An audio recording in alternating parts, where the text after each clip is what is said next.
Aparatur sipil negara ASN yang berpose jari dengan simbol nomor urut Capres-Cawapres sebagai tanda dukungan terhadap pasangan calon tertentu dalam Pilpres 2024 bisa diberhentikan. Hal ini diatur dalam surat keputusan bersama 5 menteri tahun 2022. Dengan ditetapkannya SKB tersebut, para ASN diminta untuk menjaga netralitas pada pemilu 2024. Foto dengan pose jari tertentu bisa mengarah ke dukungan salah satu pasangan. Sanksi pun sudah menanti bagi ASN yang nekat melanggar aturan.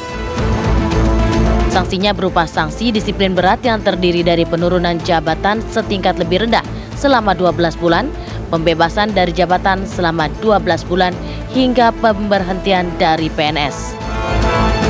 Badan Kepegawaian Negara BKN merilis beberapa pose jari yang dilarang keras dilakukan ASN jelang pemilihan presiden dan wakil presiden 2024. Beberapa contoh pose yang dilarang antara lain gaya tangan dengan satu jempol diangkat ke atas, gaya jempol dan jari telunjuk diangkat, hingga gaya tangan mengangkat jari telunjuk, jempol dan kelingking membentuk metal. Tim TV One mengabarkan.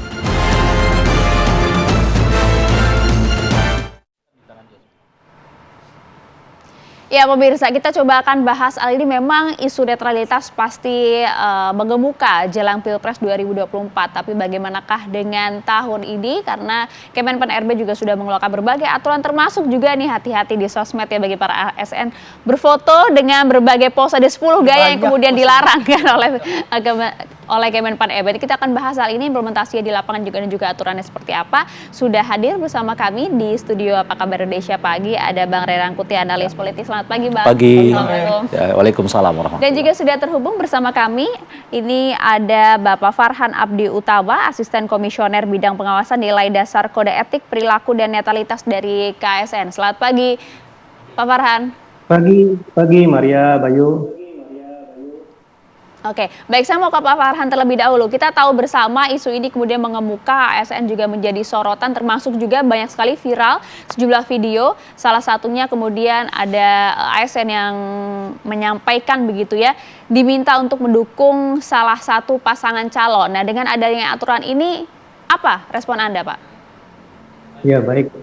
Maria, jadi sebetulnya begini, kalau bicara aturan, bicara regulasi, sudah clean and clear gitu ya, bahwa peraturan pemerintah nomor 94 2021 melarang pegawai negeri sipil untuk mendukung, untuk ikut mendukung mereka ikut serta dalam kontestasi politik. Jadi memberikan dukungan itu sudah clear bahwa itu dilarang begitu.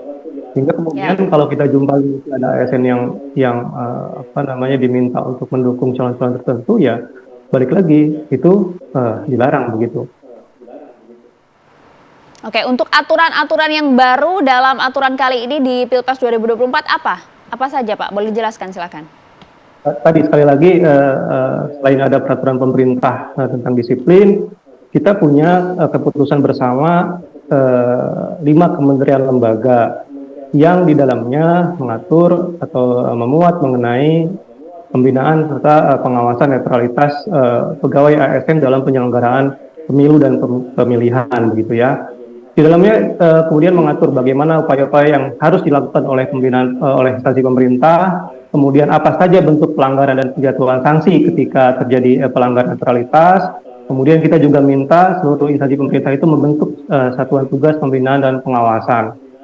Kemudian SKB 5 kementerian lembaga itu juga mengatur mengenai tadi yang paling penting adalah bentuk dan jenis pelanggaran. Di sana kurang lebih ada 7 pelanggaran kode etik dan 13 pelanggaran disiplin. Jadi apa saja bentuk pelanggarannya dan apa sanksinya itu sudah dirinci begitu, Maria. Oke. Baik, saya ke Bang Ray. Bang Ray, aturannya memang sudah ada ya begitu, tapi dalam beberapa hari kita juga sudah mendengar beberapa informasi gitu soal ada dugaan tidak netral terhadap pasangan capres dan cawapres tertentu.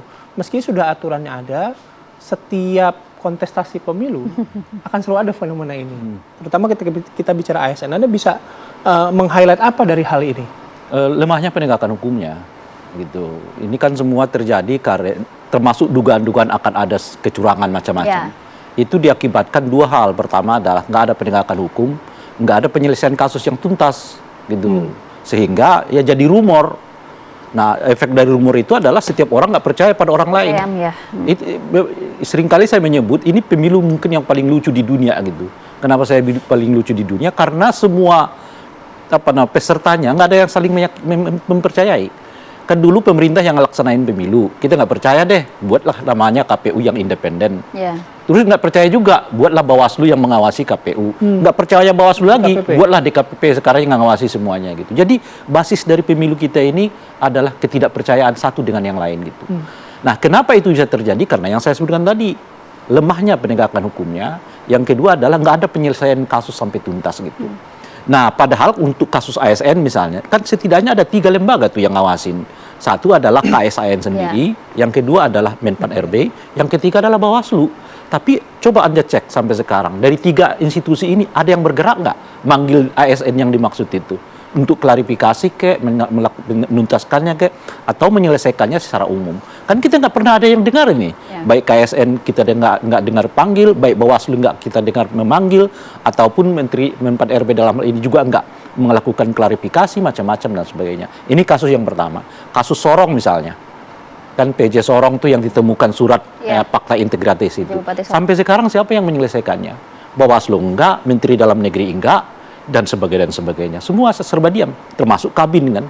BIN juga nggak melakukan klarifikasi apa-apa. Akhirnya dibiarkan rumor. Nah, rumor inilah yang kemudian saling dipergunakan oleh para politisi untuk saling nyerang. Anda juga melakukannya kok, Anda juga melakukannya kok, Anda. Jadi seolah-olah semua, karena semua seolah-olah melakukannya, ya fine-fine aja lah. Ini soal siapa yang paling bisa ngambil keuntungan, kira-kira begitulah. Sekarang ini suatu situ. Artinya bahkan hingga saat ini Anda masih meragukan efektivitas dari sejumlah sosialisasi mengenai netralitas. Nanti kita coba akan tanya ke Pak Farhan ya. Usai jeda, sesaat lagi untuk Anda. Ya, Anda kembali di Apa Kabar Indonesia Pagi. Sebelum kami lanjutkan perbincangan, kami hadirkan ini adalah beberapa aturan yang dikhususkan bagi ASN dalam konteks Pilpres atau Pemilu 2024. Jadi ASN ini dilarang melakukan beberapa hal, termasuk yang diatur adalah bergabung atau follow akun ya, yang terafiliasi dengan parpol atau capres-cawapres. Bahkan like aja nggak boleh tuh, Bay. Ya. Apalagi komen gitu. Kalau ini yang di media sosial ya. Ya, kalau di media sosial betul itu. Kalau di lapangannya itu menggunakan simbol-simbol yang berhubungan dengan capres tertentu. Ya, itu kan sudah ada 10 pose tadi ya. Hadir di tengah-tengah kampanye juga nggak boleh. Nggak boleh. Pakai atribut dan juga lain-lain ya. Jadi jelas aturannya sebenarnya. Kita ke Pak Farhan lagi. Pak Farhan, kalau misalnya tadi aturannya sudah ada dan kemudian kalau Bang Rey tadi menyebutkan karena lemahnya penegakan aturan gitu. Nah, dalam konteks kapasitas tupoksinya KSN, apakah soal pelanggaran atau dugaan pelanggaran ini sudah ditindaklanjuti atau setidaknya sampai saat ini sudah ada berapa yang ditangani? Oke, baik Bayu. Jadi saya rasa yang disampaikan oleh Bang Rey ya tidak betul juga begitu, tidak benar juga. Karena kami di KSN dalam kurun waktu 2020 sampai dengan 2022 itu menyelesaikan 2034 laporan dugaan pelanggaran netralitas, dengan sekitar 78,5% itu kami terbitkan rekomendasinya untuk kemudian mereka-mereka ini dijatuhi sanksi. Dan khusus di 2023 sampai dengan Oktober 2023 kemarin ada 183 ASN yang dilaporkan ya, dan 91% diantaranya sudah diproses oleh KSN. Jadi kami terus melakukan pengawasan serta penanganan terhadap pelanggaran netralitas tersebut. Dan kasus yang terjadi akhir-akhir ini yang ramai, yang viral di media sosial, tadi di Sorong, kemudian di Boyolali, itu tentunya menjadi concern kita juga di KSN. Begitu, Maria. Oke, tadi 91% yang sudah ditindaklanjuti oleh KSN. Nah, hasil dari 91% kan KSN sifatnya rekomendasi ya, betul ya Pak Farhan ya? Betul. Ya, jadi dari tindak lanjut dari rekomendasi itu akan diberikan pada siapa? Dan apakah KSN juga memantau hasil dari tindak lanjut rekomendasi itu? Ya. Oke, baik. Jadi memang KSN hanya bisa memberikan rekomendasi. Yang dapat menjatuhkan sanksi sebagai tindak lanjut dari rekomendasi kami itu adalah pejabat pembina kepegawaian yang ada di daerah. Data kami menunjukkan ada sekitar 43,8% yang kemudian mendapatkan rekomendasi, dan 65% diantaranya sudah ditindaklanjuti oleh PPK. Kami monitor, kami minta mereka laporkan kepada kami hasil rekomendasi kami di follow up atau tidak begitu. Itu Berapa Pak Farhan, berapa presentasinya hasil rekomendasi yang ditindaklanjuti tadi? 65,8%. Ini khusus untuk tahun 2023 ya. Oke. Artinya masih belum begitu efektif sebenarnya implementasinya di lapangan secara tegas sanksi yang diberikan. Ya, saya rasa kalau bicara total, bicara global, kalau efektivitas ya relatif ya. Tapi kemudian karena kami juga diminta untuk memantau terus follow up yang dilakukan oleh PPK, kami ingatkan ketika memang mereka tidak tindak lanjut begitu. Tapi memang mungkin ada juga beberapa yang nakal-nakal nih PPK ini yang kemudian cuek saja begitu. Nah, dari 60 tadi 60%-an gitu ya. Kalau KSN memantau juga nggak, sisanya mungkin sekitar 30%. Itu kenapa tidak melanjutkan rekomendasi yang disampaikan oleh tim KSN? Iya, mungkin dengan berbagai macam alasan ya. Karena mungkin ada juga kepentingan ya di situ, ada mungkin lebih ke abai begitu ya, kemudian mereka tidak follow up. Dan ini juga memang salah satu pelemahan yang ada di dalam undang-undang yang mengatur mengenai ASN, bahwa kami ini di KSN mentoknya atau memang maksimal bisa kita berikan itu hanya rekomendasi. Bisa dibayangkan kalau misalnya kami diberikan senjata untuk kemudian juga mengeksekusi terjadinya pelanggaran-pelanggaran itu, kan lebih efektif begitu ya. Tapi memang politik hukumnya belum sampai ke sana. Itu kira-kira Satu lagi Pak Farhan, kalau misalnya orang yang berhak memberikan tindakan gitu, apakah ada aturannya atau undang-undangnya yang memaksa atau mewajibkan ketika sebuah institusi ya setelah mendapatkan rekomendasi dari KSN itu harus memberikan sanksi gitu atau memberikan teguran gitu? Ada nggak aturan wajibnya itu? Kalau kami pasca rekomendasi yang diterbitkan oleh KSN, kemudian instansi itu tidak follow up, karena pimpinan instansi ini kan pejabat pindah kepegawaian ya. Kalau dalam konteks administrasi pemerintahan, ya atasan-atasan mereka PPK ini adalah presiden begitu. Memang selama ini timbul permasalahannya di PPK, di pejabat pindah kepegawaian. Ketika memang mereka tidak tindak lanjut rekomendasi kita, ya KSN mungkin mentok di pemberian peringatan, mengingatkan kembali, mengingatkan untuk kemudian ayo dong ditindaklanjuti begitu. Tapi kemudian kalau untuk memberikan peringatan, memberikan teguran misalnya dalam konteks administrasi pemerintahan, kan atasan pejabat pemerintahan yang bisa melakukan itu gitu. Dalam hal ini ya tentunya atasan-atasan mereka, para pejabat pindah kepegawaian. Iya, saya kira begitu. Oke, baik. Bang Rey, kalau Anda melihat sebenarnya ada celah ya dari berbagai aturan dan juga saat ini KSN sudah melaksanakan tugasnya bahkan, tapi implementasi di lapangan ternyata belum cukup efektif. Anda bisa melihat apa sebenarnya harus diperbaiki dari berbagai celah ini? Ini agak rumit memang gitu, karena kan satu instansi dengan instansi yang lain nggak selalu terkait. Gitu. Misalnya kan tadi pejabat pembina kepegawaian PPK-nya. Kan PPK-nya itu kan umumnya adalah kepala daerah yang nggak ada hubungannya dengan KSN itu. Pejabat kepala daerah ini di bawah Menteri Dalam Negeri, bukan Menpan RB gitu. Jadi itu satu. Di fenomena pilkada ini lebih menarik lagi tuh kalau kita pelajari. Jadi misalnya kita kan pilkada 2020 kemarin tuh kan, 2019 kasusnya masih pertama nih awal 2019 itu masih mungkin puluhan.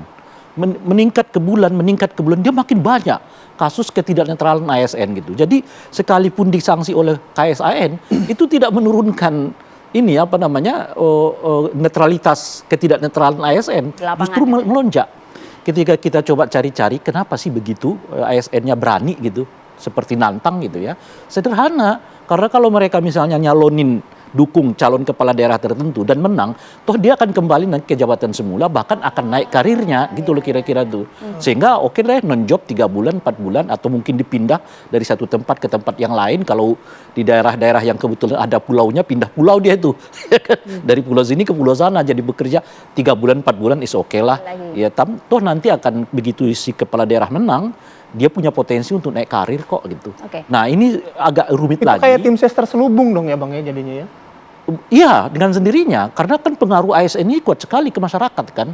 Apalagi kalau misalnya ngurusin ngurusin di administrasi kan, Anda berhubungan dengan KTP, berhubungan dengan surat nikah, surat kematian, Artinya Menteri Dalam Negeri yang harus tegas juga sudah mengawasi berbagai kepala-kepala daerah ini. Nah kan seperti yang saya sebut tadi, kasus Sorong sampai sekarang belum ada tuh tindak lanjut. Mestinya kan Menteri Dalam Negeri panggillah itu atau selidikilah. Ini hanya menimpa di PJ Sorong atau ini sebetulnya masif nih di semua PJ-PJ di seluruh Indonesia kan, bahwa mereka dibuat fakta integritas. Nah, yang buat fakta integritas ini siapa? Kan nggak mungkin kalau di situ disebutkan melibatkan Kabin, kan mereka tingkat koordinasi antara Departemen Dalam Negeri dan Kabin.